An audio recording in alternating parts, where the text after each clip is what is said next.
Hello everyone, কেমন আছো তোমরা সবাই? আশা করি তোমরা সবাই খুব ভালো আছো। আর আমি তেমন একটা ভালো নেই, সেটা আমাকে দেখেই তোমরা বুঝতে পারছো কেন ভালো নেই। আমি এত কিছু ঘুরিয়ে কথা বলবো না। আমি বাড়ি আসছি, আর হ্যাঁ, একাই বাড়ি আসছি। তো তোমাদের দাদাভাই আমার সাথে আসছে না, আর কারণ আমার বাড়িতে একটু দরকারও ছিল, তো আসতে হচ্ছে। তাই বাধ্য হয়েই, কী দরকার সেটা তো তোমরা জানতে পারবে, আমি তোমাদের কাছে শেয়ার করবই। তো যাই হোক, আমি প্যাকিং করতে বসে পড়েছি। কাল খুব ভোরেই ট্রেন আছে, তো তাই আজকে একটু বসে পড়লাম। সব প্যাকিংটা করে রাখবো, টুকটাকি কিছু নিয়ে যাব, কারণ বাড়িতে প্রায় সব কিছুই আছে। তাই এখান থেকে আর কিছু নিয়ে যাচ্ছি না, তেমন যতটা লাগবে ততটাই নিয়ে যাচ্ছি। আজকে তোমাদের দাদাভাই ক্যামেরার পিছনে বসে বসে আমি হাসাচ্ছিল।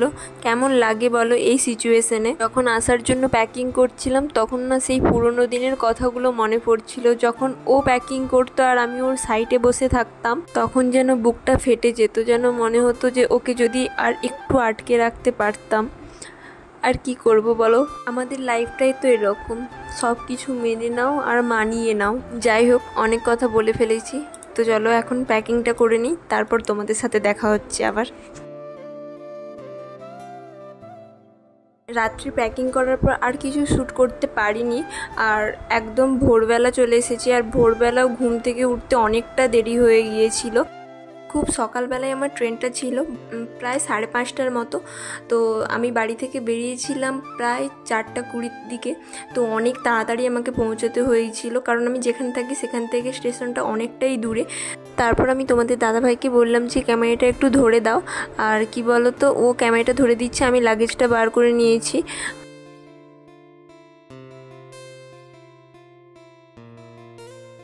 এদিকে কিছু নিয়ে যাবো না বলে অনেক কিছুই নেওয়া হয়ে গিয়েছে, তাই লাগেজটা প্রচণ্ড ভারী হয়ে গিয়েছে। আর এদিকে তোমাদের দাদাভাইকে আমি বলছিলাম যে আমি আমার যেরকম রুম রেখে যাচ্ছি তো যেন সেরকমই থাকে, তুমি একটু দেখে রেখো।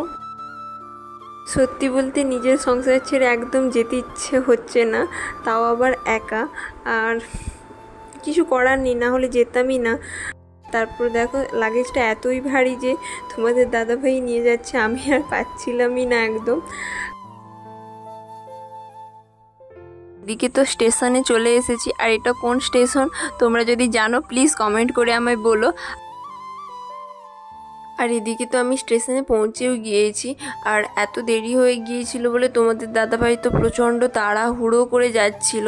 আমি ওকে বলছিলাম যে এত তাড়াহুড়ো করার কোনো দরকার নেই, আস্তে আস্তে যাও, ট্রেনটা আমরা পেয়ে যাব, মিস হবে না। তো এদিকে বলছিলাম ঠিকই, কিন্তু আমারও মনে একটু টেনশন হচ্ছিল। আচ্ছা, তোমরাও কি এরকম কখনো একা একা ট্রাভেল করেছো? একটু তো ভয় লাগে, তারপর তো ঠিক আছে, সেফটি তো থাকেই, কোনো প্রবলেম তেমন হয় না। যাই হোক, চলো ট্রেনে গিয়ে আগে লাগেজটা রাখি, তারপর আবার তোমাদের সাথে দেখা হচ্ছে।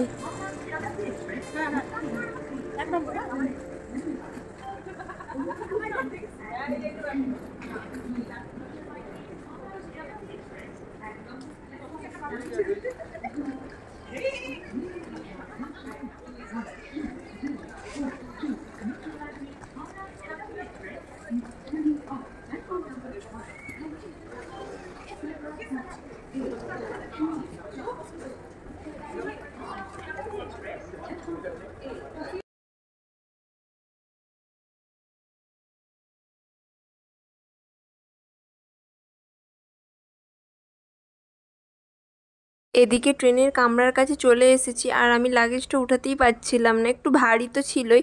আর তাই তোমাদের দাদাভাই ভিডিওটা অফ করে লাগেজটা উঠিয়ে দিয়েছিল।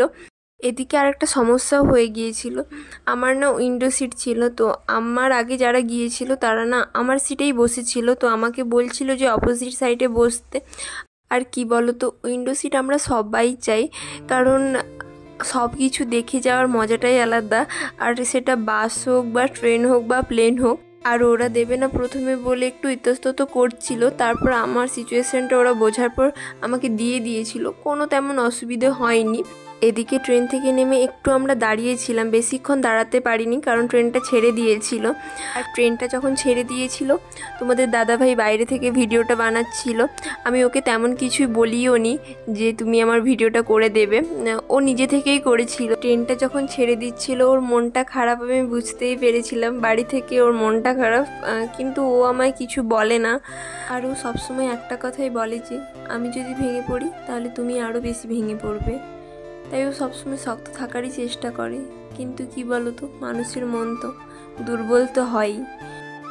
এদিকে ও তো চলে গিয়েছে আর ওকে গিয়ে ডিউটিও যেতে হবে। তো তারপর আমি দেখো তোমাদেরকে দেখাচ্ছি কত সুন্দর লাগছিল ভোরের সকালটা। সত্যি এত তাড়াতাড়ি তো কখনো ঘুম থেকে ওঠা হয় না, আর তাই দেখাও হয়নি এইরকম ভোরের সকালটা। আর আমি যখন ট্রেনে যাচ্ছিলাম তখন সকালও হয়নি, তো আস্তে আস্তে সূর্যটা উঠছে, সেই দৃশ্যটাও আমি তোমাদের কাছে ক্যাপচার করেছি, সেটাও তোমাদের কাছে আমি শেয়ার করব। আর এদিকে বসে বসে একটু ভিডিও বানাচ্ছিলাম। কি করব আর বলো, সবসময় ফোন দেখতেও ইচ্ছে করে না, চোখে ব্যথা করে, তাই একটু ভিডিও বানাচ্ছিলাম, ঘুমিয়েছিলাম, এরকমভাবেই টাইমটা কেটে যাচ্ছিল। আর দেখো কত সুন্দর।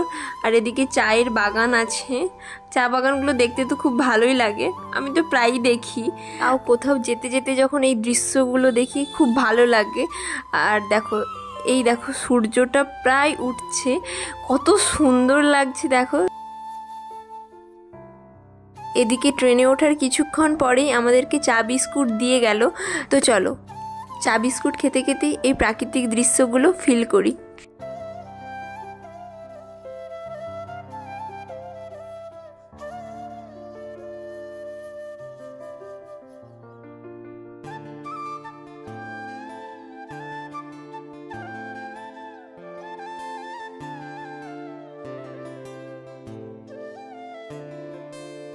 এদিকে চা খাওয়ার কিছুক্ষণ পরেই ব্রেকফাস্টটা দিয়ে গিয়েছিল, আর আমার ব্রেকফাস্টে ছিল ভেজ। তো ভেজে কি কি আছে সেগুলো তোমাদেরকে দেখাচ্ছি, আর তার সাথে দেখো এই সুন্দর চা বাগানটা। ব্রেকফাস্ট খাওয়ার কিছুক্ষণ পরে আমি একটু ঘুমিয়ে পড়েছিলাম, কারণ অনেক সকাল সকাল উঠেছি তো ঘুমও পাচ্ছিল খুব। আর এদিকে ঘুম থেকে ওঠার পর একদম ভালো লাগছিল না, যেন মনে হচ্ছিল কখন ট্রেন থেকে নামি, কারণ প্রচণ্ড কোমরে ব্যথা করছিল, একটানা অনেকক্ষণ বসে থাকতে হয়। তো এদিকে বসে থাকতে থাকতে প্রায় অনেকটাই চলে এসেছি শান্তিনিকেতনের কাছে। আর জানো তো এই শান্তিনিকেতনে আমি একবার এসেছিলাম, কিন্তু আরও একবার আসার আমার খুব ইচ্ছে, আর হোলির টাইমে আসার খুব ইচ্ছে, কারণ এখানে হোলিটা অনেক সুন্দরভাবে সেলিব্রেট হয়। তো একবার সময় পেলে নিশ্চয়ই আসবো।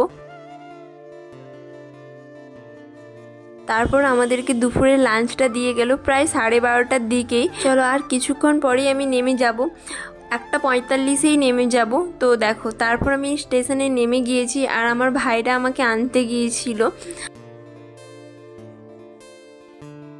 তো তারপর আমরা বাড়ি যাওয়ার জন্য যে লোকাল ট্রেন হয় সেই ট্রেনে উঠে গিয়েছিলাম।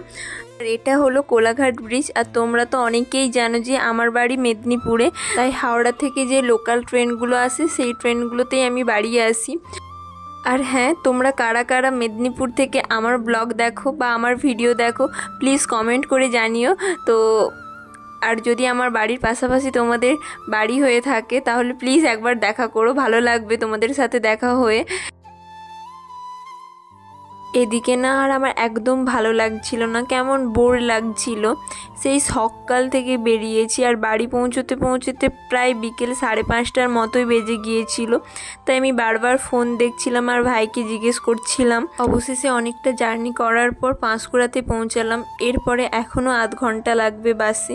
তো এরপরে আর কিছু ক্যাপচার করতে একদম ইচ্ছে করছিল না। চলো ভিডিওটা এখানেই শেষ করছি। আর ভিডিওটা ভালো লাগলে একটা লাইক, কমেন্ট আর সাবস্ক্রাইব করে দিয়েছিও চ্যানেলটা। এখনকার মতো টাটা।